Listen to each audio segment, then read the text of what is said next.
ఈ గుంటూరు పార్లమెంటు నియోజకవర్గానికి సంబంధించిన అసెంబ్లీ సెగ్మెంట్లు 7 ఉన్నాయి. దాంట్లో ఇక్కడ మేజర్ ఇష్యూ ఏదైతే ఉందో క్యాపిటల్ సంబంధించింది. ఈ క్యాపిటల్ ఇష్యూ అనేది డెఫినెట్గా కృష్ణాలో పనిచేయనప్పటికీ, మచిలీపట్నంలో పనిచేయనప్పటికీ గుంటూరులో మాత్రం స్పష్టంగా ఈ క్యాపిటల్ ఇష్యూ అనేది వైఎస్ఆర్సీపీకి యాంటీగా పనిచేసింది. ఇక్కడ చాలామంది థీరీలు చెప్తున్నారు, ఇక్కడ ఏదో సోషల్ ఇంజనీరింగ్ జరిగింది, ఈ సోషల్ ఇంజనీరింగ్లో జగన్మోహన్ రెడ్డి గెలుస్తుండని కొన్ని సర్వే సంస్థలు అయితే చెప్తున్నాయి. అది మాత్రం పచ్చి అబద్ధం. ఇక్కడ చాలా డ్యామేజ్ జరిగింది. గుంటూరు జిల్లాలో వైఎస్ఆర్సీపీకి చాలా డ్యామేజ్ జరిగింది. దాంట్లో తాడికొండలో ఇంతకుముందు ఉండవల్లి శ్రీదేవి ఉండే, ఆమెకు ఈసారి టికెట్ లేదు, ఆమె పార్టీ నుంచి బయటికి పోయింది. అక్కడి నుంచి సుచరితని తీసుకొచ్చి పెట్టిరు. అక్కడ తెనాలి శ్రావణ్ కుమార్ టీడీపీ నుంచి పోటీ చేస్తుండు. డెఫినెట్గా ఇక్కడ తెనాలి శ్రావణ్ కుమారే గెలిచే అవకాశం ఉంది. తాడికొండ టీడీపీ గెలుస్తుంది. మంగళగిరిలో కూడా ఇంతకుముందు రామకృష్ణారెడ్డికి టికెట్ నిరాకరించి మరుగుడు లావణ్యకు వైఎస్ఆర్సీపీని ఇచ్చిరు. అది కూడా నారా లోకేష్కి ఈసారి ప్లస్ పాయింట్ కింద ఉంది. నారా లోకేష్ డెఫినెట్గా మంగళగిరిలో ఈసారి అయితే ఖచ్చితంగా గెలుస్తుండు. పొన్నూరు నుంచి అంబడి మురళీకృష్ణ పోటీ చేస్తుండు.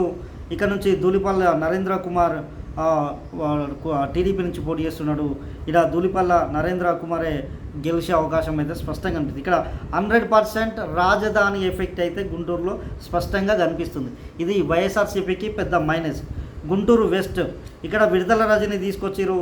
ఇంతకుముందు ఆమె విడుదల రజని వేరే ఉండే నియోజకవర్గం, ఆ నుంచి ఇటుకి మార్చిరు, కానీ పెద్ద యూజ్ అయితే ఏం లేదు. ఇక్కడ కూడా గల్లా మాధవే గెలిచే అవకాశం గుంటూరు వెస్ట్లో స్పష్టంగా కనిపిస్తుంది.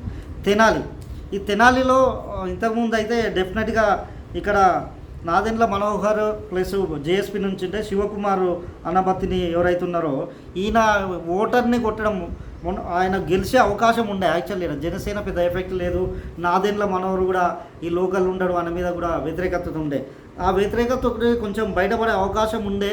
కానీ ఈ శివకుమార్ ఎప్పుడైతే ఓటర్ని ఆ ఇన్సిడెంట్ ఏదైతే అయిందో దానివల్ల చాలా డ్యామేజ్ అయింది. చూడాలి, ఇక్కడ గెలిచే అవకాశం అయితే శివకుమార్ కూడా ఉన్నది. నాదెండ్ల మనోహర్కు ఈ యొక్క ఇన్సిడెంట్ తప్పితే పెద్ద పాజిటివ్ ఏం లేదు. శివకుమార్ గెలిచే అవకాశం ఉంది, చూద్దాం ఏమవుతుందో. గుంటూరు ఈస్ట్, ఇక్కడ కూడా సిట్టింగ్ను మార్చిరు. యాక్చువల్లీ ఇప్పుడు సిట్టింగ్ని మార్చిరు, వైఎస్ఆర్సీపీ పార్టీ సిట్టింగ్ను మార్చింది. ఇక్కడ నూర్ ఫాతిమాను తీసుకొచ్చి పెట్టింది. అయినప్పటికీ ఇక్కడ మహమ్మద్ నజీర్ మీద సానుభూతి, ఈ రాజధాని ఎఫెక్ట్తో పనిచేసి డెఫినెట్గా ఇక్కడ టీడీపీ అభ్యర్థి గెలిచే అవకాశం అయితే కనిపిస్తుంది. ఇక్కడ ప్రతిపాడులో కూడా సేమ్ సిచ్యువేషనే. ఇక్కడ కూడా టీడీపీ పార్టీ స్పష్టంగా ఆధిక్యం ప్రదర్శించి గెలిచే అవకాశం అయితే కనిపిస్తుంది. Thank you.